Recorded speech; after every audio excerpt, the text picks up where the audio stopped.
menghadirkan makanan di hadapan kita. Satu biji jagung saja tidak akan pernah hadir dengan sendirinya tanpa mereka. Jadi semua kita tuh berutang budi kepada mereka. Terlalu banyak utang budi kita. Sangat bodoh kalau kita setelah makan kemudian membicarakan orang lain. Sangat bodoh kalau kita habis makan kemudian menghardik orang lain. Sangat bodoh ketika sudah makan kemudian kita menyakiti orang lain. Begitu besar cinta kasih semesta kepada kita. Begitu besar cinta kasih Allah kepada kita lewat makanan. Bapak Ibu, bisakah kita membuat satu butir jagung? Bisa kita membuat satu butir beras? Bisa kita membuat ya satu biji padi? Bisa. Semua tidak bisa. Bukankah itu surga loka, tempat berkumpulnya saripati? Coba ketika makan jangan cepat-cepat. Kunyahlah nasi kita lambat, nikmati. Jangan dulu ngambil dulu sebelum ini selesai dikunyah. Jangan ngambil dulu. Coba usahakan tangan kita itu suruh istirahat. Ya, udah dimasukkan ke sini, suruh istirahat. Jika perlu ikat dulu tuh tangan itu sampai dikunyah. Itu dalam satu suap nasi itu ada manisnya, ada asinnya, udah lengkap itu. Bukannya itu tempat berkumpulnya segala saripati. Makanya tadi su warga loka, su itu artinya saripati, warga itu artinya berkumpul, loka itu tempat. Jadi suarga loka tempat berkumpulnya saripati. Jadi saya sedang berbicara suarga loka, naha loka yang nyata di sini hari ini sekarang dan kita nikmati. Jadi apakah geografis atau psikologis? Bisa dua-duanya. Bisa geografis, bisa psikologis. Makanya itulah judul yang menginspirasi saya. Maka saya sangat tertarik untuk membahas judul ini.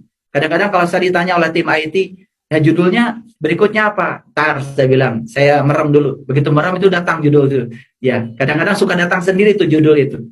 Ya, saya tidak ngarang-ngarang ya. Kadang-kadang judul itu datang sendiri. Baik ya. Yang tingkatan yang ketiga. Nah, tingkatan yang keempat tadi makanan dan minuman. Tingkatan surga loka yang kelima itu adalah maniloka. Makanya kan dalam cerita pewayangan ada namanya maniloka, ya. Maniloka. Kalau kita berbicara tentang mani, ya biasanya berhubungan dengan sperma. Sperma berhubungan dengan laki-laki. Jadi sebetulnya kaum laki-laki itu swarga. Swarga loh, tempat maniloka. Karena kalau tidak ada laki-laki, tidak ada perempuan, tidak ada kehidupan. Aduh, jadi kalau begitu saya ini swarga loka. Yes, ya, yes. Karena saya bisa menghasilkan keturunan. Saya bisa menghasilkan anak, saya bisa menghasilkan cucu-cucu saya. Dan anak dan cucu bisa menghasilkan keindahan. Coba, melihat anak yang lucu, cucu yang lucu. Bukannya kita bahagia? Dari mana mereka datang? Kan dari sini nih. Ya, dari sini. Ini tempat yang sangat luar biasa. Tapi banyak yang mengabaikan. Dan yang keenam, tingkatan yang keenam adalah kaum perempuan. Itu juga swarga loka. Kenapa? Surga lokanya kaum perempuan yang paling penting adalah rahimnya. Makanya rahim adalah tempat disemaikannya dua sel pertama kali saat manusia berpelukan.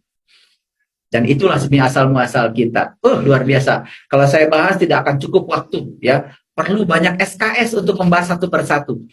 Dan yang terakhir sebetulnya surga loka adalah diri pribadi kita yang sejati. Diri pribadi kita yang sejati. Nah, siapa saja yang sudah menemukan diri pribadi yang sejati, maka dia akan menemukan kedamaian di dalam. Itulah surga loka yang diajarkan para leluhur kita di Nusantara. Dan itu sangat luar biasa. Tidak bertentangan dengan konsep nar, dengan jannah yang saya kemukakan di Quran surat Hud tadi. Ada perbedaan-perbedaan sedikit, itu karena ada perbedaan tradisi dan sudut pandang. Oleh karena itu, para sahabat sekalian, mari kita jadikan tubuh kita sebagai jannah. Tingkatkan kesadaran, maka anatomi emosi kita naik di kesadaran yang tinggi, maka apapun yang terjadi dalam hidup tidak akan pernah menyakiti kita. Semua penderitaan hidup berasal dari kerendahan kesadaran kita. Semua penderitaan hidup karena kita menjadikan itu sebagai masalah. Sebetulnya dalam hidup tidak ada masalah. Saya sudah kemukakan waktu kajian yang lalu, 90% masalah diciptakan oleh pikiran sendiri. 9% diciptakan oleh pikiran orang lain. Dan itu bukan masalah kita. Dan 1% berasal dari kehidupan yang melekat dalam kehidupan itu sendiri. Jadi kalau kita ubah pikiran kita, masalah yang 90% hilang. Masalah yang 9% dari orang lain bukan urusan kita. Tidak usah dijadikan masalah. Dan yang 1% adalah dalam kehidupan. Jadi adakah masalah dalam kehidupan? Tidak ada. Maka ini akan menjadi jannah. Akan menjadi suwarga loka. Terima kasih. Assalamualaikum warahmatullahi wabarakatuh. Waalaikumsalam warahmatullahi wabarakatuh. Luar biasa sekali ya. Saya kalau melihat judul kajian kita pada pagi hari ini, surga dan neraka geografis versus atau psikologis, itu langsung teringat sama lagunya Chrisye nih ya. Ya, boleh dinyanyikan. Jadi di salah satu liriknya itu ada apa namanya kalimat, jika surga dan neraka tak pernah ada, masihkah kau bersujud kepadanya. Nah, terus, dari situ apakah salah nih, Ayah? Nah, misalkan kita itu takut kepada neraka dan hanya menginginkan surga. Ya, itu adalah surga dan neraka yang kebanyakan ditawarkan oleh kebanyakan orang. Itu yang nanti. Saya tidak berbicara surga dan neraka yang nanti. Saya berbicara surga neraka versi Quran Surat Hud ayat 105, 106, 107, dan versi leluhur di Nusantara. Bahwa surga dan neraka itu sekarang, di sini, saat ini. Dan kita bisa rasakan langsung dan nyata. Bahwa nanti ada orang meyakini di sana, di situ, ya saya tidak bicara itu. Karena saya juga tidak bisa membuktikan yang nanti. Dan saya tidak suka ya berbicara yang saya tidak bisa membuktikannya. Saya hanya berbicara yang saya bisa buktikan dan bisa dihadirkan di rumah kita masing-masing sekarang, di sini, saat ini. Karena seorang saintis, seorang ilmuwan tidak boleh berbicara yang hayalan. Harus berbicara secara saintifik dan bisa dirasakan, bisa dibuktikan. Jadi sebetulnya itu adalah iming-iming ya. Ya, iming-iming. Biasanya itu dijadikan iming-iming. Ya, kan dikit-dikit siapa yang melakukan kebaikan nanti dapat surga di sana. Ya, yang perempuan gadis terus katanya. Ya, yang tidak pernah pokoknya perawan terus lah. Akhirnya kan jadi para kaum laki-laki semangat banget ya ingin masuk sana. Lalu akhirnya meledakkan diri, jelegur ya, dengan keyakinan masuk sana biar dapat perawan terus di sana. Jadi kan udah ngeres lah pikirannya, ya, udah ngeres. Akibatnya ya seperti itu, ya. Itu keyakinan yang salah kalau menurut saya. Jadi saya senang lagu Chrisye, tetapi dalam konteks ini saya lihat secara lirik itu bukan berbicara tentang surga dan neraka yang saat ini di sini sekarang, tapi itu berbicara tentang yang dijanjikan. Sehingga kadang-kadang surga dan neraka itu dijadikan sebagai ya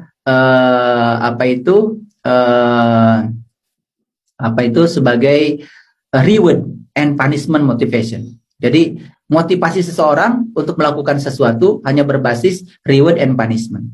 Ya itu kan sebenarnya hanya berlaku untuk anak kecil ya. Anak kecil terkadang karena tidak nurut sama orang tua ditakut-takuti ya gitu. Nah bayangkan ya, dari kecil kita udah ditakut-takuti neraka ya. Jadi apa yang terjadi dengan kita sekarang hari ini? Makanya kita selamanya melakukan sesuatu karena takut. Dan selama kita melakukan sesuatu karena takut, jangan pernah berpikir kalau kita akan menghasilkan cinta. Karena cinta tidak pernah bisa dilahirkan dari rasa takut.